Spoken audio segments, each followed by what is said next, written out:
రెండు తెలుగు రాష్ట్రాల్లో కురుస్తున్నటువంటి భారీ వర్షాల నేపథ్యంలో అన్ని ప్రాజెక్టులకు కూడా భారీగా వరద నీరు వచ్చి చేరుతుంది. ముఖ్యంగా శ్రీశైలం ప్రాజెక్టుకు కూడా భారీ వరద ప్రవాహం అయితే కొనసాగుతుంది. ఇంకా 3 రోజుల పాటు ఇదే రకమైనటువంటి వర్షాల ప్రభావం ఉందంటూ వాతావరణ శాఖ చెప్తున్నటువంటి సందర్భంలో భారీగా ఇక అన్ని ప్రాజెక్టులకు కూడా వరద వచ్చేటువంటి అవకాశం కనిపిస్తుంది. అటు ఎగువన మహారాష్ట్ర, కర్ణాటకలో కురుస్తున్నటువంటి వర్షాల కారణంగా కూడా భారీగా వరద నీరు వచ్చి అయితే చేరుతుంది. ప్రస్తుతం శ్రీశైలం ప్రాజెక్టు వద్ద అయితే 853 అడుగుల వరకు కూడా అక్కడ నీటి నిల్వ చేరుతుంది. మొత్తం 880 అడుగుల నీటి నిల్వ సామర్థ్యం ఉన్నటువంటి శ్రీశైలం జలాశయానికి ప్రస్తుతం ఆ రకంగా నీటి నిల్వ వస్తుంది. అలాగే 182,000 క్యూసెక్ల నీటి ఇన్ఫ్లో శ్రీశైలం ప్రాజెక్టుకి అయితే వచ్చి చేరుతుంది. ఎగువన ఉన్నటువంటి జూరాల ప్రాజెక్టులో పూర్తిగా పైనుంచి వస్తున్నటువంటి వాటర్ కారణంగా పూర్తిగా జూరాల ప్రాజెక్టు నిండు కుండలు తలపించి ఆ జూరాల ప్రాజెక్టు నుంచి 42 గేట్లను ఎత్తి దిగువకు నీటిని విడుదల చేస్తున్నటువంటి సందర్భంలో శ్రీశైలం ప్రాజెక్టుకి భారీగా వరద నీరు వచ్చి అయితే చేరుతుంది. ప్రస్తుతం 182,000 క్యూసెక్ల నీటిని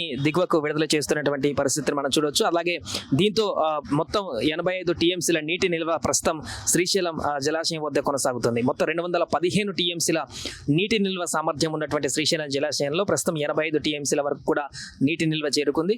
సో దీంతో అటు మిగతా ప్రాజెక్టుల నుంచి వచ్చేటువంటి వరద కారణంగా కూడా క్రమక్రమంగా గంటకు ఎక్కువగా ఇన్ఫ్లో వస్తుంది. కాబట్టి ఈ రోజు సాయంత్రం లేదా ఉదయం వరకు కూడా శ్రీశైలం జలాశయానికి సంబంధించి పూర్తి స్థాయి డ్యాంలో నీటి నిల్వ సామర్థ్యం పెరిగేటువంటి అవకాశం ఉంది. దాంతో గేట్లు ఎత్తేటువంటి అవకాశం కూడా కనిపిస్తుంది. శ్రీశైలం గేట్లను ఎత్తినట్లయితే అటు విద్యుత్ ఉత్పత్తికి సంబంధించినటువంటి కార్యక్రమాలు కూడా అధికారులు ఇప్పటికే పూర్తి స్థాయిలో సిద్ధమవుతున్నారు. అలాగే ఈ ప్రాజెక్టులు జలకళ సంతరించుకున్నటువంటి నేపథ్యంలో పర్యాటకులు కూడా చాలా మంది హైదరాబాద్ నుంచి శ్రీశైలం జలాశయాన్ని చూడడానికి, శ్రీశైలం దేవాలయాన్ని దర్శించడానికి చాలా మంది అక్కడికి క్యూ కడుతున్నటువంటి పరిస్థితి కనిపిస్తుంది. దీంతో పర్యాటకులతో శోభ కూడా కనిపిస్తుంది. అలాగే శ్రీశైలం నుంచి దిగువకు విడుదల చేస్తే అటు నాగార్జున సాగర్ లో కూడా భారీగా ప్రాజెక్టులు వరద చేరేటువంటి అవకాశం ఉంది. ఇప్పటికే నాగార్జున సాగర్ డ్యామ్ లో కూడా వరద ప్రవాహం కొనసాగుతుంది.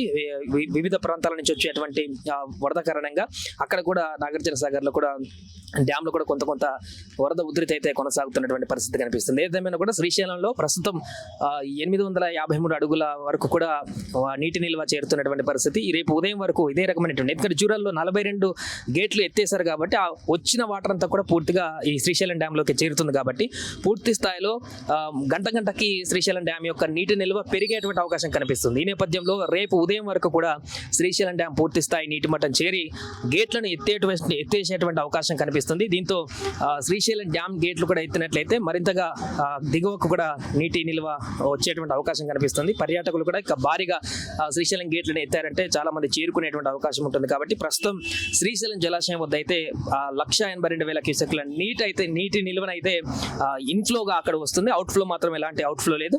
అక్కడ 85 టీఎంసీల నీటి నిల్వ అయితే ప్రస్తుతం శ్రీశైలం జలాశయంలో కొనసాగుతుంది. జూరాలకు పైనుంచి మహారాష్ట్ర, కర్ణాటక నుంచి భారీ పడుతున్నటువంటి వర్షాల నేపథ్యంలో అటు జూరాలకు కూడా భారీగా ఇంకా ఇన్ఫ్లో వస్తూనే ఉంది. సో 42 గేట్లు ఎత్తినా కూడా ఇన్ఫ్లో వస్తుంది. కాబట్టి ఇంకా చాలా కొన్ని గంటల వరకు కూడా జూరాలలో ఎత్తిన 42 గేట్ల నుంచి పూర్తిగా నీరంతా కూడా శ్రీశైలం జలాశయానికి కంటిన్యూగా వచ్చేటువంటి అవకాశం అయితే కనిపిస్తుంది. సుమన్ టీవీలో మీ పర్సనల్ అండ్ బిజినెస్ ప్రమోషన్స్ కోసం కింది నెంబర్కి కాంటాక్ట్ చేయండి.